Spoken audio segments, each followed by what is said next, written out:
ప్రభు అయిన యేసుక్రీస్తు నామంలో కూడి వచ్చిన యూసీవై కుటుంబ సభ్యులందరికీ వందనాలు శుభాలు తెలియజేస్తున్నాను. దేవాది దేవుని మహాకృప వలన మరొక వారము యూసీవైలో వాక్య పరిచర్య చేయడానికి ఆయన నాకు ఇచ్చిన అవకాశమును బట్టి ఆయనను ఎంతగానో స్తుతిస్తూ ఉన్నాను. మంచిదండి, మనం గత కొంతకాలం నుంచి దానియేలు గ్రంథాన్ని ధ్యానం చేసుకుంటూ ఉన్నాం కదండి. దానియేలు గ్రంథంలో 9వ అధ్యాయాన్ని మనం నేర్చుకుంటున్నాం. యాక్చువల్గా ప్రకటన గ్రంథం మొదలుపెట్టుకొని మనం దానియేలు గ్రంథానికి వచ్చాం. అక్కడ కొన్ని విషయాలు అర్థం కావాలి అని అంటే ఇక్కడ కొన్ని విషయాలు మనం తెలుసుకోవాల్సిన అవసరం ఖచ్చితంగా ఉంది. నిజది 9వ అధ్యాయంలో మనం మొదటి వచనాలను ధ్యానం చేసుకున్నాం కదండి. 70 వారాలు వాళ్ళు చెరలోకి ఇజ్రాయేలీలు లేకపోతే యూదులు 70 వారాలు చెరలోకి 70 సంవత్సరాలు చెరలోకి వెళ్ళినట్టుగా ఆ 70 సంవత్సరాలు ముగించిన తర్వాత లేకపోతే ముగియబోతున్నాయని దానియేలు గారికి ప్రత్యక్షపరచబడినప్పుడు ఇర్మియా గ్రంథాన్ని చదువుతున్నప్పుడు తను ప్రార్థన చేసినట్టుగా ఆ 70 సంవత్సరాలు ఎందుకు వాళ్ళు దాస్యంలోకి వెళ్ళారు అనే విషయాన్ని మనము గత వారం నేర్చుకున్నాం. అయితే దాని తర్వాత ఆయన ప్రార్థన చేస్తున్నారు దానియేలు గారు. అక్కడి నుంచి మనం 4వ వచనం నుంచి 20వ వచనం దాకా ప్రార్థన ఉంటుంది కదండి. దానియేలు గారికి అర్థమైన తర్వాత చెరలో నుంచి విడిపించబడబోతున్నాము, ఆ సమయం సమీపించింది అనే విషయము తెలుసుకున్న తర్వాత తను ప్రార్థన చేయడం మొదలుపెట్టాడు. అయ్యా, మమ్మల్ని అయితే విడిపించబోతున్నావు, మరి నెక్స్ట్ ఏంటి, మేమేం చేయాలి కదండి. విడిపించబడబోతున్నప్పుడు ఒక ప్రణాళిక కావాలి. దాని కొరకు ఆయన ప్రార్థనకు కూర్చున్నప్పుడు ఆ 20 వచనం వరకు ప్రార్థనను ఒకసారి గమనించినట్లయితే ఆ ప్రార్థన చాలా ప్రాముఖ్యమైనది. ప్రార్థన విధానం ఎలా ఉండాలి అన్నది కూడా మనము ఆ ప్రార్థన ద్వారా నేర్చుకోవచ్చు. ఒకటి, ఏ ప్రార్థనకు త్వరగా సమాధానం వస్తుంది అనే విషయాన్ని కూడా మనకు ఆ ప్రార్థన ద్వారా అర్థమవుతుంది. ఈ విషయం మనకు తెలుసు, ఇంతకుముందు ఒకసారి చెప్పినట్టు గుర్తు, వెనకాని ఒకసారి క్లుప్తంగా చెప్పే ప్రయత్నం చేస్తాను. ఎలా ప్రార్థన చేస్తున్నాడు తను? తన గురించి, తన పితరుల గురించి అందరినీ దేవుని పాదాల వద్దకు తీసుకుని వస్తూ వారి పాపాలను ఒప్పుకునే ప్రయత్నం. 20వ వచనం వరకు కూడా మీరు చదివితే వారి తప్పులను, వారి పాపాలను ఒప్పుకుంటూనే ప్రార్థన చేస్తున్నాడు, ఇంకేం ప్రార్థన చేయట్లా. అయ్యా, మా పితరులు ఇలాంటి వాళ్ళు, మా పితరులు తిరుగుబాటు చేశారు, మీరు మంచివారు, మీరు సర్వశక్తి, ఎన్నోసార్లు మీరు మాకు అవకాశం ఇచ్చినా మేమే వినలేదు, మేము తప్పు చేశాం, మేము పాపం చేశాం, మాకు సిగ్గే తగినది, ఈ శిక్ష మాకు సరి అయినదే, మీరు న్యాయవంతులు, ఇలా ప్రార్థన చేసుకుంటూ వస్తాడు. దేవుణ్ణి హెచ్చిస్తూ వీళ్ళు చేసిన తప్పులేంటో గ్రహించి ఒప్పుకుంటూ ప్రతి పాపాన్ని కూడా, పితరులు చేసిన పాపాన్ని ఒప్పుకుంటూ ప్రార్థన చేసే ప్రయత్నంను మనం అక్కడ చూస్తాం. ఈ వచనాలన్నీ చదివితే ప్రార్థన ఎలా చేయాలి అనే విషయము మనకు చాలా ప్రాముఖ్యంగా గుర్తు చేసుకోవాలి. ఎందుకు ఈ ప్రార్థన చేయాలి, ఎందుకు తప్పులు ఒప్పుకోవాలి అని అంటే లేఖనాలు స్పష్టంగా సెలవిస్తున్న యెషయా గ్రంథంలో మనం చూస్తాం 59వ అధ్యాయం మొదటి వచనాల్లో, మీ దోషములే మీకును మీ దేవునికి అడ్డుగా వచ్చాయి అనే మాట చూస్తాం. ఆయన సహాయం చేయడానికి ఇష్టపడుతున్నాడు, మన ప్రార్థనలను ఆలకించడానికి ఇష్టపడుతున్నాడు. ఆయన చెవులేం మందం కాలేదు, ఆయన చేతులేం కురుచ కాలేదు మనకు సమాధానం ఇవ్వకుండా ఉండడానికి. అయితే సమాధానం ఇవ్వకుండా ఏవి అడ్డుగా వస్తున్నాయి అని అంటే మన దోషాలు, మన పాపాలు, మన తిరుగుబాటు స్వభావము, ఆయనకు వ్యతిరేకంగా జీవించిన లక్షణాలు, వ్యతిరేకంగా చేసిన ఆలోచనలు, క్రియలు కదండి. ఈ విషయము దానియేలు గారికి ఖచ్చితంగా తెలుసు. అందుకనే ఏం చేసే ప్రయత్నం చేస్తున్నాడు, అడ్డుగా ఉన్న వాటిని మొదటగా తీసివేసుకునే ప్రయత్నం చేయాలి. దేవునికి, మనకు, దేవునికి, నీకు, మీకు ఏవైతే అడ్డుగా వస్తూ ఉన్నాయో ఆయన ప్రార్థన వినకుండా మన స్వభావం ఏంటో గుర్తించి, మన లక్షణాలు ఏంటో గుర్తించి, మనం ఏ తప్పు చేసామో, ఏ పొరపాటు చేసామో గుర్తించి ఆయన వద్దకు వెళ్ళి దానిని ఒప్పుకున్నప్పుడు ఒప్పుకునే ప్రయత్నం చేయాలి కదండి. ఎందుకు క్లియర్ చేసుకోవాలి, ఆయనకు మనకు మధ్యలో ఉన్న ఇష్యూస్ ఏవైనా ఉన్నట్లయితే మొదటగా క్లియర్ చేసుకోవాలి. అవి క్లియర్ చేసుకున్న తర్వాత జరుగుతున్న సంఘటన వెంటనే సమాధానం వస్తుంది కదా. 20వ వచనంలో ఈ ప్రార్థన యొక్క కంక్లూజన్ రాయబడింది అక్కడ. దానియేలు గ్రంథం 9వ అధ్యాయం 20వ వచనంలో, నేను ఇంకా పలుకుచు ప్రార్థన చేయుచు పవిత్ర పర్వతము కొరకు నా దేవుడైన యెహోవా ఎదుట నా పాపమును నా జనము యొక్క పాపమును ఒప్పుకొనుచు నా దేవునికి విజ్ఞాపన చేయుచుంటిని. నేను ఈలాగున మాటలాడుచు ప్రార్థన చేయుచుండగా, నేను ఇంకా ప్రార్థన చేస్తూనే ఉన్నాను. ఇలా ప్రార్థన చేస్తున్నాను, నా గురించి, నా పితరుల గురించి, మా పాపాలను ఒప్పుకుంటూ ఆయనకు విజ్ఞాపన చేస్తూ ఉన్నాను. అలా చేస్తున్నప్పుడు సమాధానం వచ్చింది కదా, వెంటనే సమాధానం వస్తుంది. మొదటగా మనకు దేవునికి మధ్యలో ఏ విధమైన అడ్డంకులు ఉన్నాయో తెలుసుకునే ప్రయత్నం చేయాలి. మనకు దేవునికి మధ్యలో ఏ విధమైన అసమాధానం ఉందో తెలుసుకునే ప్రయత్నం చేయాలి. ఎందుకు నీకు నాకు మనకు ఇంకా సమాధానం రాని స్థితిలో ఉందో తెలుసుకునే ప్రయత్నం చేయాలి. ఆయన ప్రార్థన వినడానికే ఉన్నాడు, సమాధానం ఇవ్వడానికే ఉన్నాడు కదండి. తండ్రి కుమారులను చూసుకోవడానికేగా ఉండేది, కుమార్తెలను చూసుకోవడానికేగా ఉండేది, వాళ్ళ బాగోగులు చూసుకోవడానికే ఉండేది.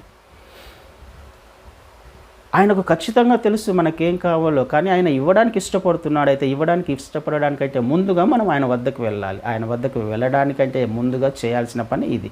ఆయనతో మనము సమాధాన స్థితిలోకి రావాలి. అవి ఒప్పుకుంటూ చేస్తూ వెళ్తున్నప్పుడు సమాధానం వెంటనే వచ్చేసింది కదా. ఈ ప్రార్థనను ఒకసారి చదవండి. ఖచ్చితంగా ఏ విధమైన ప్రార్థన దానియేలు గారు చేశారు. ఇది ఒక మోడల్ ప్రేయర్, మనము ఆచరించవలసిన ప్రార్థన. సమాధానము పొందుకోవడానికి, త్వరగా సమాధానం పొందుకోవడానికి అవకాశం ఉన్న ఒక ప్రార్థన మోడల్ని అక్కడ మనం ఖచ్చితంగా చూడవచ్చు. మంచిది. ఇది తర్వాత మీరు ధ్యానం చదువుకునే ప్రయత్నం చేయండి.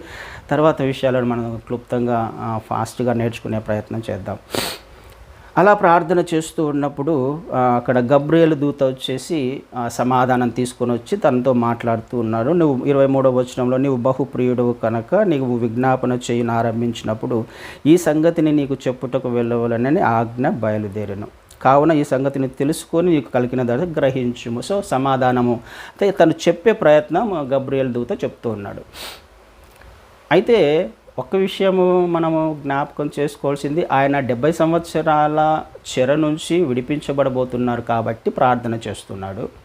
70 సంవత్సరాల చెరలో అంటే ఈ 70 సంవత్సరాల దాస్యము, దాని వెనక 490 సంవత్సరాల చరిత్ర దాచబడి ఉంది కదండి. మనం గత వారం నేర్చుకున్నాం. 490 సంవత్సరాలు చరిత్రను మనం చూసాం. 70 సంవత్సరాల చెరలోకి ఎందుకు వెళ్ళారు అని అంటే 490 సంవత్సరాలలో వాళ్ళు చేసిన తప్పులు, పాపాలేంటో మనం చూసాం. ఇప్పుడు ఏ విధంగా చేతనైనను దేవుడు వాళ్ళను విడిపిస్తాడు. 70 సంవత్సరాలు అయిపోయిన తర్వాత ఆయననే వాగ్దానం చేశాడు కాబట్టి 70 సంవత్సరాల తర్వాత నేను మిమ్మల్ని విడిపిస్తాను. ఆ విషయం మాత్రమే కాదు, దానియేలు తర్వాత జరగబోయే సంగతులను కూడా నేను నీకు చెప్పబోతున్నాను. వాటిని గ్రహించే ప్రయత్నం చేయి. భవిష్యత్తులో ఏమి జరగబోతుందో కూడా నీకు చెప్పబోయే ప్రయత్నం చేస్తున్నాను. గతంలో 490 సంవత్సరాల చరిత్ర నీకు తెలుసు. తర్వాత జరగబోయే 490 సంవత్సరాల కార్యాచరణము లేకపోతే ప్రణాళికను కూడా దేవుడు చెప్పడానికి ఇష్టపడుతున్నాడు, బయలుపరచడానికి ఇష్టపడుతున్నాడు. ఆ విషయాన్ని గ్రహించే ప్రయత్నం చెయ్యి అని సమాధానము చెప్పే ప్రయత్నం చేస్తున్నారు. ఇందాక చదవబడిన వాక్య భాగంలో 24వ వచనం నుంచి చూస్తే 24వ వచనంలో మనకు అక్కడ 6 అంశాలు కనిపిస్తాయి. కొంచెం ఫాస్ట్గానే చెప్పే ప్రయత్నం చేస్తాను, శ్రద్ధగా వినండి. తర్వాత మనం చాలా అంశాలు నేర్చుకోవాల్సి ఉంది కాబట్టి. అక్కడ 6 అంశాలు రాయబడ్డాయి. 24వ వచనంలో తిరుగుబాటును మాన్పుటకును మొదటిది, పాపమును నివారణ చేయుటకును రెండవది, దోషము నిమిత్తము ప్రాయశ్చిత్తము చేయుటకును మూడవది, యుగాంతము వరకు ఉండునట్టి నీతిని బయలుపరచుటకును 4, దర్శనమును ప్రవచనమును ముద్రించుటకును 5, అతి పరిశుద్ధ స్థలమును అభిషేకించుటకును 6. ఈ 6 అంశాలు నెరవేర్చబడడానికి నీ జనమునకు పరిశుద్ధ పట్టణమునకు 70 వారాలు విధించబడను అని రాయబడింది కదా. 24వ వచనంలో ఒక 6 అంశాలు మెన్షన్ చేస్తూ ఈ 6 అంశాలు కూడా నెరవేర్చబడాలి. ఈ 6 అంశాలకు ఇవ్వబడిన సమయం ఎంత అంటే 70 వారాలు. కదండి 70 వారాలు అని అక్కడ మనకు రాయబడింది. కానీ ఒరిజినల్ ట్రాన్స్లేషన్లో మాతృభాషలో దాన్ని షెబూవా అనే పదాన్ని వాడబడింది అక్కడ. షెబూవా అంటే 70 వీక్స్ ఆఫ్ 7 ఇయర్స్ అని అర్థం. అంటే షెబూవా అంటే వీక్స్ ఆఫ్ ఇయర్స్ అని అర్థం, వారాల సంవత్సరాలు అని అర్థం. వీక్స్ ఆఫ్ ఇయర్స్ 70 వారాలు అని అంటే 70 షెబూవా అంటే అర్థం 70 వారాల సంవత్సరాలు అని అర్థం. ఆ వర్డ్ మాత్రమే కాదు కానీ అనేకమైన ఇంగ్లీష్ ట్రాన్స్లేషన్లో కూడా ఇది NIVలో తీసుకుంటే న్యూ ఇంటర్నేషనల్ వర్షన్లో 77 అని రాయబడింది. 77 అని ఇంగ్లీష్ వర్షన్లోనే మనం చూస్తాం. అనేక ట్రాన్స్లేషన్స్ ఉన్నాయి అక్కడ. న్యూ లివింగ్ ట్రాన్స్లేషన్లో 70 సెట్స్ ఆఫ్ 7 అని, NCVలో న్యూ సెంచురీ వర్షన్లో 490 ఇయర్స్ అని డైరెక్ట్గానే మెన్షన్ చేయబడింది. అలా మీకు యాంప్లిఫైడ్ వర్షన్లో కానీ గుడ్ న్యూస్ ట్రాన్స్లేషన్స్లో కానీ అనేక ఇంగ్లీష్ వర్షన్స్లో డైరెక్ట్గానే అక్కడ మెన్షన్ చేయబడింది 70 years of weeks of years. అంటే 70 ఇంటూ వారానికి ఎన్ని రోజులు? 7 కదండి. 70 ఇంటూ 7, 7 వారాలు అంటే అర్థం ఏంటి అని అంటే 70 ఇంటూ 7 490 సంవత్సరాలు. ఒరిజినల్ ట్రాన్స్లేషన్ ప్రకారం తీసుకుంటే 70 వారాలు అని మనకి ఇక్కడ మెన్షన్ చేయబడింది. ఒరిజినల్ ట్రాన్స్లేషన్లో నుంచి మనము దానిని తీసుకుంటే దాని యొక్క సమయము 490 సంవత్సరాలు. 70 ఇంటూ 7, వారానికి 7 రోజులు కదండి. 70 వారాలు అని అంటే 70 వారానికి 7 రోజులు ఇంటూ 7, 490 సంవత్సరాల కాలం. దీనికి ఈ 6 అంశాలు నెరవేర్చబడడానికి 490 సంవత్సరాలు మీకు అంటే జనమునకు పరిశుద్ధపట్టడానికి సమయము ఇవ్వబడింది. ఈ 6 అంశాలలో కూడా మనం ఒకసారి చూస్తే మొదటి 3 అంశాలు ప్రజల గురించి రాయబడింది కదండి. తిరుగుబాటు మాన్పుటకు, తిరుగుబాటు స్వభావము ఎవరికి ఉంది? ఈ అంశాలన్నీ మనకు తెలుసు. ఎప్పుడు నెరవేర్చబడ్డాయి అని క్లుప్తంగా చెప్తాను. అయితే ఎలా ముందుకు వెళ్ళాలనుకున్నాను కానీ సరే. తిరుగుబాటు మాన్పుటకు, పాపము నివారణ చేయుటకు, దోషము నిమిత్తము ప్రాయశ్చిత్తము చేయుటకు, ఈ 3 అంశాలు కూడా ప్రజలకు సంబంధించింది కదండి. ఈ తిరుగుబాటు స్వభావము ఎక్కడి నుంచి ఎప్పటి నుంచి మొదలైంది? మనిషికి దేవుని ఆజ్ఞను ధిక్కరించడము, తిరుగుబాటు చేయడము, దీనిని ఏమంటున్నాం మనము అంటే పాపము అంటున్నాం. వ్యతిరేకంగా, దేవుని మాటకు వ్యతిరేకంగా, దేవుని చిత్తానికి వ్యతిరేకంగా కదా, ఆజ్ఞ అతిక్రమమే పాపము అని అన్నాం. ఆయనకు తిరుగుబాటు చేసి ఆ తిరుగుబాటు మాన్పడానికి, ఆ పాపం యొక్క స్వభావము లేకపోతే పాపము చేయకుండా ఉండడానికి, అది మానిపోవడానికి కొంచెం సమయం ఇవ్వబడింది. అది ఎప్పుడు మానిపోతుంది? లేకపోతే తిరుగుబాటు స్వభావం ఎప్పుడు స్టాప్ అయింది? ఎప్పుడు నెరవేర్చబడింది? ప్రభువైన క్రీస్తు వారిలో ఒకని అవిధేయత వలన పాపం ఈ లోకంలోకి వచ్చినప్పుడు, ఒకని విధేయత వలన మనం ఏం నేర్చుకున్నాం? నీతిమంతులుగా తీర్చబడ్డాం కదండి. ఈ పాపము చేయకుండా దేవుడు మనకు ఏ విధంగా జీవించవచ్చు అనే మార్గాన్ని మనకు చూపించాడు. పాపాన్ని మానపడానికి ఈ ప్రవచనము లేకపోతే ఈ అంశము ప్రభువైన క్రీస్తు వారిలో నెరవేర్చబడ్డాయి. ఈ అంశాలన్నీ కూడా క్రీస్తు వారికి సంబంధించినవే. ఎప్పుడు నెరవేర్చబడ్డాయి అని అంటే క్రీస్తు వారిలో నెరవేర్చబడ్డాయి. అది మానపడానికి, పాపమును నివారణ చేయడానికి, to make an end of sin అని రాయబడింది ఇంగ్లీష్లో. అంటే పాపానికి ఎండ్ తీసుకురావాలి, ఇంకా మళ్ళీ పాపము చేయకుండా ఉండాలి. అయితే ఇది పాపము చేయకుండా ఉండాలి అని అంటే మనకి 1 యోహానులో కూడా చూస్తాం కదా. 1 యోహాను 3:9లో ఎవరిలో అయితే ఆయన బీజం ఉంటుందో వారు ఇక పాపము చేయజాలరు, అంటే చేసే అవకాశం లేదు. క్రీస్తు వారిలో మొదటి అంశము, సెకండ్ అంశం కూడా ఆయన పునరుద్ధానుడై లేచిన తర్వాత, పరిశుద్ధాత్మ దేవుడు అనుగ్రహించబడిన తర్వాత ఆయన బీజం అంటే ఎవరు? పరిశుద్ధాత్మ దేవుడు. ఆయన ఎవరిలో అయితే నివాసం చేస్తాడో వారు ఇక పాపము చేయజాలరు కదండి. పాపము మానిపోవాలి, ఇంకా ఎండ్ అయిపోవాలి. అది కూడా క్రీస్తు వారిలోనే నెరవేర్చబడింది. దోషము నిమిత్తము ప్రాయశ్చిత్తము చేయుటకు, to make reconciliation for iniquity అని రాయబడింది. అంటే రీకన్సిలియేషన్ జరగాలి. అంటే రీకన్సిలియేషన్ అంటే రాజీ అని అర్థం. అంటే ఇద్దరు వ్యక్తుల మధ్య రాజీ జరగాలి. వాళ్ళిద్దరికి పడట్లేదు, వారిద్దరికి ఒకరంటే ఒకరు పడదు, వారి మధ్యలో రాజీ జరగాలి, సమాధానం రావాలి. ఎవరికి పడట్లేదు? దేవునికి మనిషికి పడట్లా. దేవుడు పరిశుద్ధుడు, మనిషి పాపం చేస్తూ జీవిస్తున్నాడు, దేవుని దగ్గరికి మనిషి రాలేడు. అయితే వీరికి మధ్యలో సమాధానం కావాలి. సమాధానం లేకపోతే మనిషి నశించిపోతాడు. ఈ సమాధానం ఎలా వస్తుంది? నిత్య నరకానికి వెళ్ళకుండా ఈ సమాధానం ఎలా వస్తుంది? దేవునికి మనిషికి మధ్యలో మధ్యవర్తిగా ప్రభువైన క్రీస్తు వారు వచ్చారు కదండి. ఆయన ద్వారా మాత్రమే ఈ సమాధానం, క్రీస్తు వారిలోనే ఈ అంశం కూడా మనం నెరవేర్చబడినట్టుగా మనం చూస్తున్నాం. అలాగే యుగాంతం వరకు ఇవి డీటెయిల్గా యాక్చువల్గా నేర్చుకోవాలండి, కాబట్టి మనకు తెలుసు కాబట్టి కొంచెం బ్రీఫ్గా మీకు ఐడియా కోసం ఇస్తున్నాను. యుగాంతం వరకు ఉండినట్టి నీతిని బయలుపరచుటకు కదా, to bring an ever lasting righteousness, నీతిని తీసుకురావడానికి కదా, నీతి అందులో నివసించును అని మనకు పేతురులో చూస్తాం. అంటే ఎవర్ లాస్టింగ్ రైచియస్నెస్, నిత్యము నీతి నివసించే ఒక విషయం జరగాలి. అది యుగాంతము వరకు ఉండినట్టి నిత్యత్వములో నీతి నివాసం చేస్తుంది. ఆయనకు సంబంధించింది నీతి. 119వ కీర్తనలో 142లో అంటాము, ఆ నీతి శాశ్వతమైనది. కానీ ఆయనకు సంబంధించిన నీతి, ఆయన యందు విశ్వాసం ఉంచిన మనకు నీతి ఆపాదించబడింది. మనము నీతిమంతులుగా తీర్చబడ్డాం. ఈ నీతి యుగాంతము వరకు కూడా అలాగే ఉండాలి.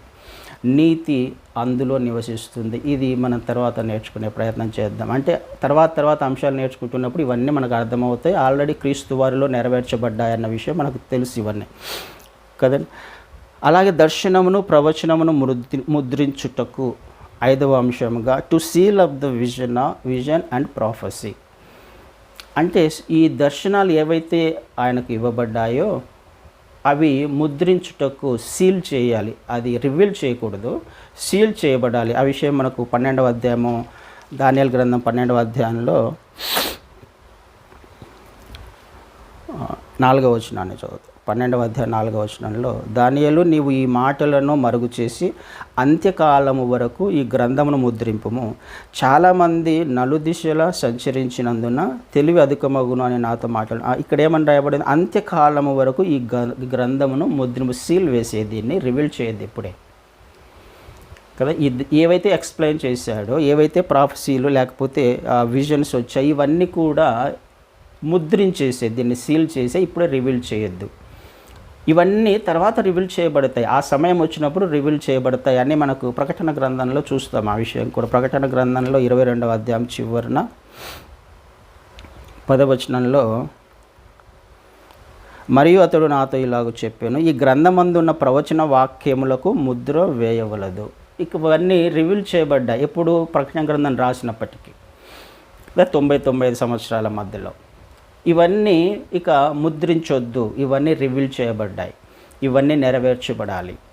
ఆ సమయంలో ఆయనను సీల్ చేయమన్నాడు. ఇక్కడికి వచ్చేసరికి దానిని ముద్రించొద్దు. అన్నీ కూడా రివీల్ చేయబడ్డాయి, అన్నీ ప్రకటించబడ్డాయి. ఇప్పుడు అందరికీ దేవుని వాక్యము, అందులో ఉన్న విషయాలు, ప్రవక్తల ప్రవచనాలు కానీ మిగతా విషయాలన్నీ కూడా రివీల్ చేయబడ్డాయి. ఇప్పుడు దానిని ఆధారం చేసుకొని మనం ఎలా జీవిస్తున్నాం, ఇది ప్రాముఖ్యమైన అంశం కదండి. దాని కొరకు తర్వాత అతి పరిశుద్ధ స్థలము అభిషేకించుటకును, to anoint the most holy. Most holy అంటే ఇక్కడ మనం క్రీస్తు వారు అభిషక్తుడు అనే మాట చూస్తాం. అభిషక్తుడు అభిషేకించబడేంత వరకు. ఈ 6 అంశాలు కూడా కంప్లీట్గా నెరవేర్చబడలేదు, కానీ పార్షియల్గా నెరవేర్చబడ్డాయి. ఇప్పుడు పాపం అంతా లేకుండా ఉందా భూమి? ఎండ్ తీసుకురమ్మన్నాడు పాపానికి. పాపం జరగకుండా ఉందా? పాపం జరుగుతూనే ఉంది, పాపం చేస్తూనే ఉన్నారు. ఇంకా క్రైస్తవులైనప్పటికీ పాపంలో జీవిస్తున్నారు. అందుకే ఈ 6 అంశాలు కూడా కంప్లీట్గా ఇంకా నెరవేర్చబడలేదు, కానీ ఈ అన్నీ కూడా క్రీస్తు వారి ద్వారా నెరవేర్చబడతాయి. ఆయన ఈ లోకంలోకి వచ్చేంత వరకు కదా, అభిషక్తుడు అభిషేకించేంత వరకు ఈ 70 వారాల సమయము ఇవ్వబడింది. ఈ 70 వారాల సమయంలో జరగాల్సిన విషయాల గురించి ఆయన చెప్పాడు. ఈ 6 అంశాలు దానికి సంబంధించి. అయితే కంప్లీట్గా ఇంకా ఇవన్నీ నెరవేర్చబడలేదు, కానీ ఒకరోజు ఈ 70 వారాలు అయిపోయే లోపల నెరవేర్చబడతాయి. కదా. ఈ 70 వారాలు అయిపోయే లోపుగా ఇవన్నీ కూడా నెరవేర్చబడతాయి. దీనికి మీకు సమయం ఇవ్వబడింది అని 24వ వచనంలో చెప్తూ, సందర్భం వచ్చినప్పుడు మళ్ళీ మనం ఒక్కొక్కటిగా మనం నేర్చుకునే ప్రయత్నం చేద్దాం. తర్వాత 25వ వచనంలో యెరూషలేమును మరలా కట్టించవచ్చునని ఆజ్ఞ బయలుదేరిన సమయం మొదలుకొని అభిషక్తుడగు అధిపతి వచ్చు వరకు 7 వారములు పట్టునని స్పష్టంగా గ్రహించుము. 62 వారములు తొందరగల సమయములందు పట్టణము రాజవీధులను కందకములను మరలా కట్టబడును. ఇక్కడ ఈ 70 వారాలను 3 భాగాలుగా చేయబడింది. మనం ఈ 27 వచనాల వరకు చూస్తే 70 వారాలు కూడా 3 భాగాలుగా చేయబడినట్టుగా మనకు అర్థమవుతుంది. 25వ వచనంలోనే అభిషక్తుడకు అధిపతి వచ్చే వరకు 7 వారములు పట్టునని స్పష్టంగా గ్రహించుము. 62 వారములు తొందరగల సమయములందు. మళ్ళీ 62 7 వారాలు చూస్తున్నాము, 62 వారాలు చూస్తున్నాం. 7 + 62 ఎంత అవుతుంది? 69. ఇంకొక వారం కూడా మిగిలింది కదా. అంటే మొత్తము 3 భాగాలు చేయబడింది ఈ 70 వారాలను. 70 వారాలు అన్నప్పుడల్లా మీరు ఇంటూ 7 ఇయర్స్ వేసుకోవాలి కదా, ఇంటూ 7 వేసుకోవాలి. అంటే 7 వారాలు అని అంటే 7 × 7 49 సంవత్సరాలు అని అర్థం. 62 వారాలు అని అంటే 62 × 7 483 అనుకుంటా కదా, 483 సంవత్సరాలు అని అర్థం. 7 వారాలు, 62 వారాలు, 1 వారం. ఈ 1 వారం అనేది 27వ వచనంలో కనిపిస్తుంది మనకి. ఈ 70 వారాలను 3 భాగాలుగా చేశారు.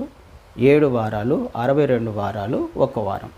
అయితే ఈ 7 వారాలు, 62 వారాలు నెరవేర్చబడడానికి ఇక్కడ సపరేట్గా ఇవ్వబడింది, కానీ యాక్చువల్గా దీన్ని మీనింగ్ ఇంగ్లీష్లో కరెక్ట్గా ఉంటుంది. ఇక్కడ ఏమని రాయబడింది? అభిషక్తుడగా అధిపతి వచ్చు వరకు 7 వారములు పట్టునని స్పష్టంగా గ్రహించుము అని రాయబడింది. తర్వాత ఇంకొక అంశం 62 వారాల గురించి రాయబడింది. కానీ యాక్చువల్గా ఇంగ్లీష్ ట్రాన్స్లేషన్లో ఏముంటుంది? 25th Know and understand this, from the issuing of the decree to restore and rebuild Jerusalem until the anointed one, the ruler comes, there will be 7 sevens and 62 sevens. అంటే 2 కలిపి ఈ విషయాలు జరగడానికి 7 + 62 69 వారాలు పడుతుంది. ఇక్కడ 7 సపరేట్గా, 62 సపరేట్గా రాయాలి. కానీ ఈ 2 అంశాలు జరగడానికి, ఏం జరగడానికి? యెరూషలేము మరలా కట్టించడానికి, అభిషక్తుడు రావడానికి.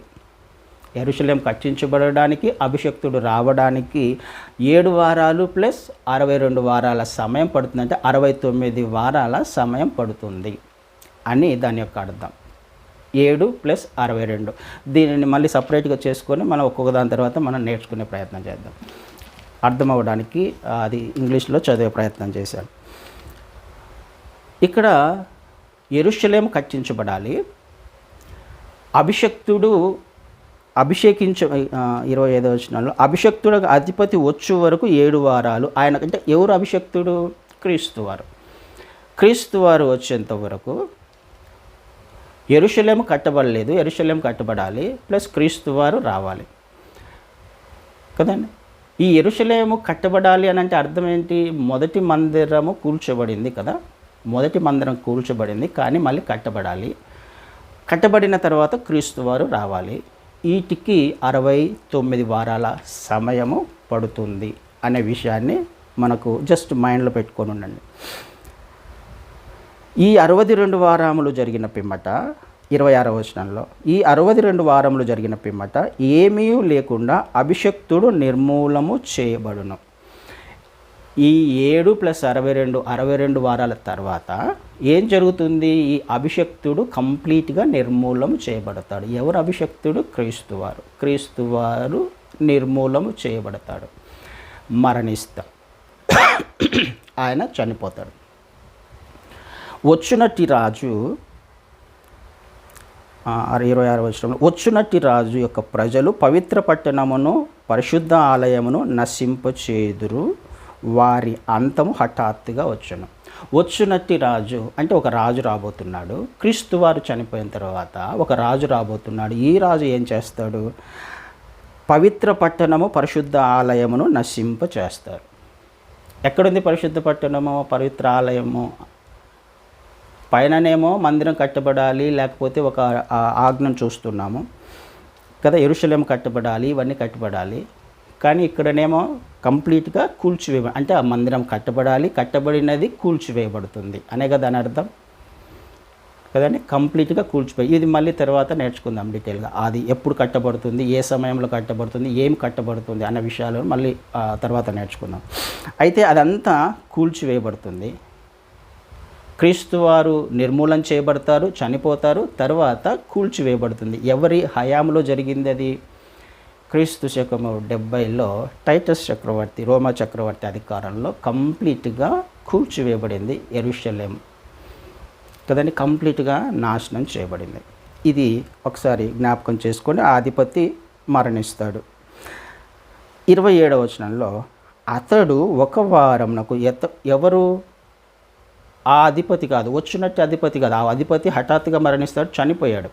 ఈ అతడు అనేది ఇంకొక అతడు.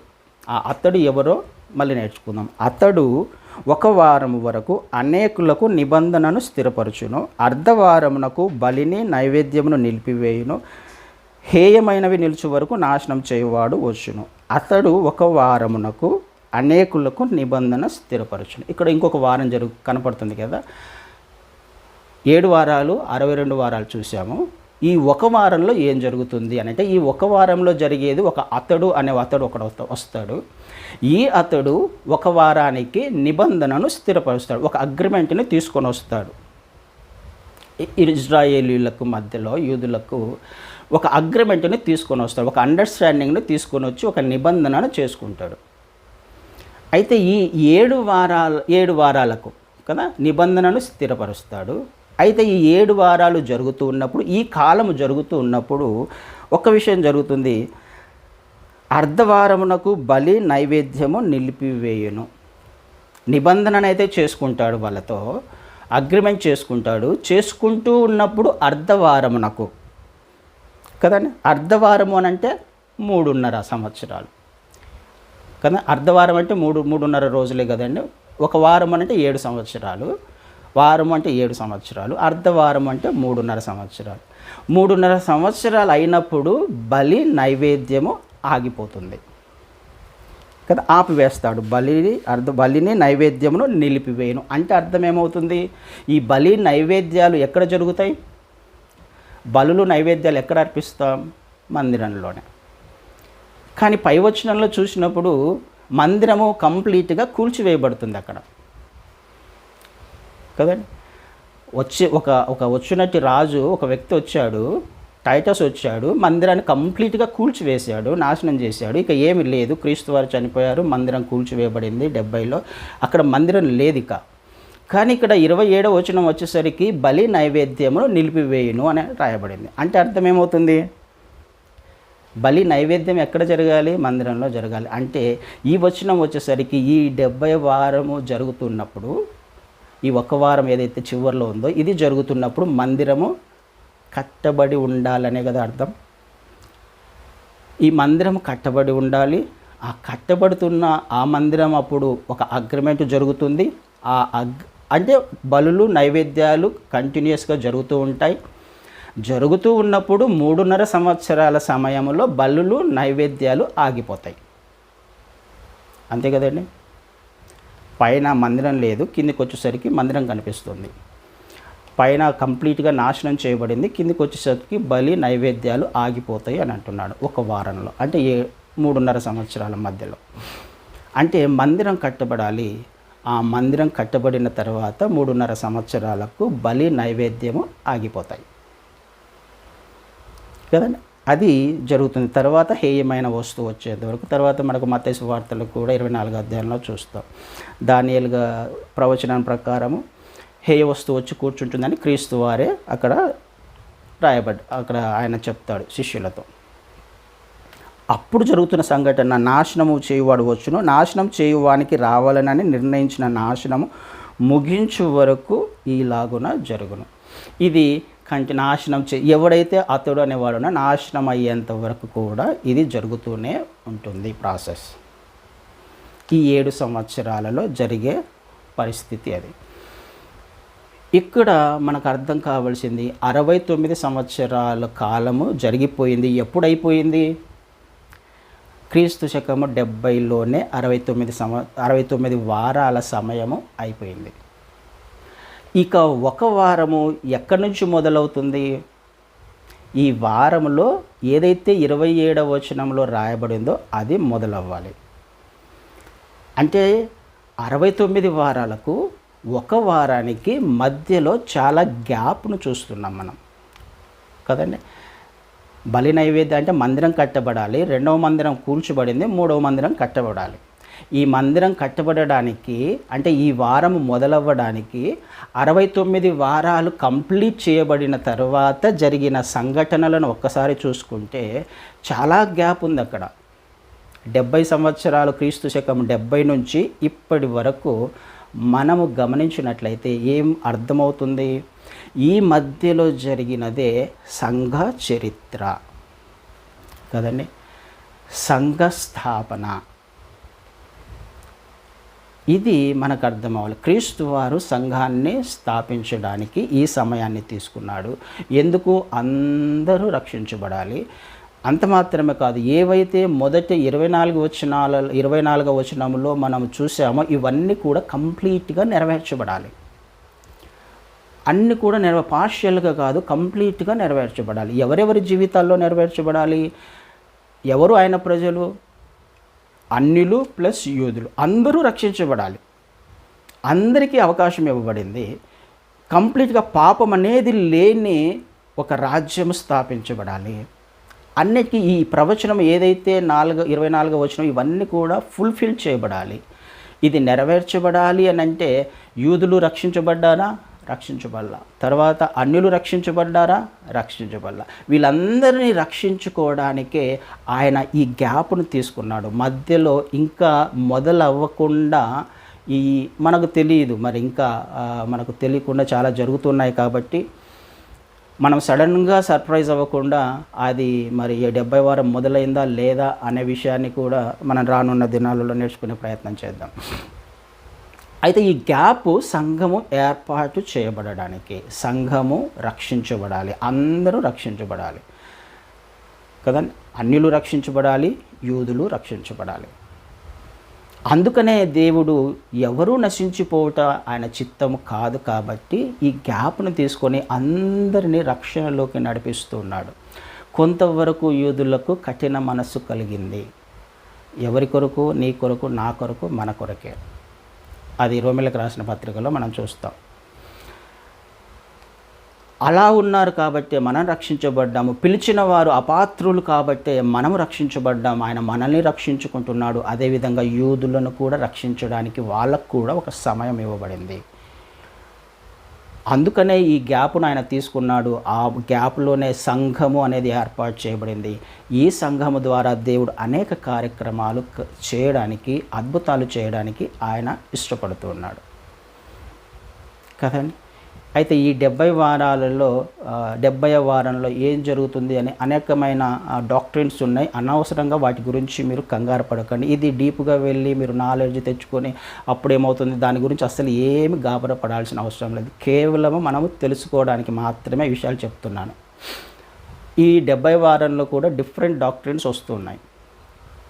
అంటే సంఘము ఎప్పుడు ఎత్తబడుతుంది, ఈ 70 వారంలో ఏం జరుగుతుంది, ఎప్పుడు మొదలవుతుంది, 3.5 సంవత్సరాలు అంటే ఏంటి, ఆ 3.5 సంవత్సరాల్లో ఏం జరుగుతుంది అంటే డిఫరెంట్ డాక్ట్రిన్స్ మనం చూస్తాం. సంఘము ముందుగానే ఎత్తబడుతుంది అని అంటే ప్రీ ట్రిబులేషన్ అంటున్నాం. శ్రమలు రావడానికంటే ముందుగానే ఎత్తబడుతుంది. లేకపోతే సంఘము మధ్యలో మిడ్ ట్రిబులేషన్ అంటాం. 3.5 సంవత్సరాల కాలంలో సంఘం ఎత్తబడుతుంది, మిడ్ ట్రిబులేషన్ అంటున్నాం. పోస్ట్ ట్రిబులేషన్ అంటున్నాం. అంటే 7 సంవత్సరాల వరకు కూడా సంఘము శ్రమల గుండా వెళ్తుంది. ఆ 7 సంవత్సరాలు అయిపోయిన తర్వాత సంఘం ఎత్తబడుతుంది. సో ఈ డాక్ట్రిన్స్ ఏవైతే ఉన్నాయో వీటి వలన మీరు అనవసరంగా కాపరాపడవద్దు. ఏది నిజము ఆ జ్ఞానం సంపాదించుకొని మనం ఏం చేయాల్సిన అవసరం లేదు. దానివలన కంగారు పడాల్సిన అవసరం లేదు. అయితే మనము ఒకటి గమనించాలి, ఒకటి అర్థం చేసుకోవాలి, క్రీస్తు వారు రాబోతున్నారు. అదొక్కటి మైండ్లో పెట్టుకుంటే చాలు.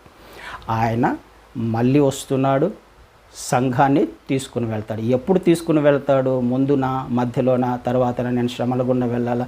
ఇవన్నీ అవసరం. ఎప్పుడు సిద్ధంగా ఉన్న వారికి ఇవన్నీ అవసరంలా. ఎప్పుడు సిద్ధంగా ఉండే ప్రయత్నం చేద్దాం. ఒక్కొక్కరు ఒక విధంగా చెప్పే ప్రయత్నం చేస్తారు. చెప్పిన కానీ దాని నుంచి మాత్రము మీరు కంగారు పడాల్సిన అవసరం లేదు.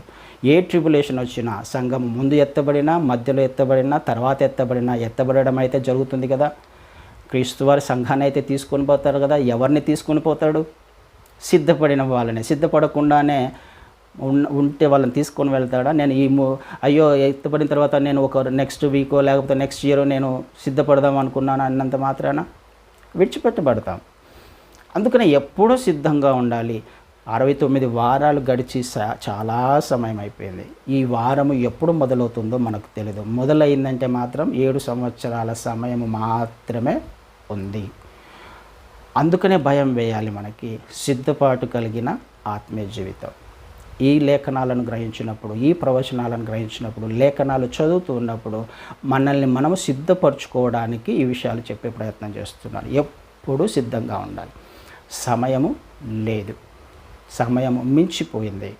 అది మొదలవబోతుందంటే మనకు యెరూషలేములో జరుగుతున్న యెరూషలేములో జరుగుతున్న విషయాలన్నీ ఒకసారి గమనించినట్లయితే ఇజ్రాయెల్ ఏమేమి జరుగుతుందో ఒకసారి మీరు యూట్యూబ్లో కొట్టి చూడండి. మందిరం కట్టబడుతుందని, కొంతమంది ఎక్కడ కట్టబడుతుంది, ఇవన్నీ జరుగుతున్నాయి.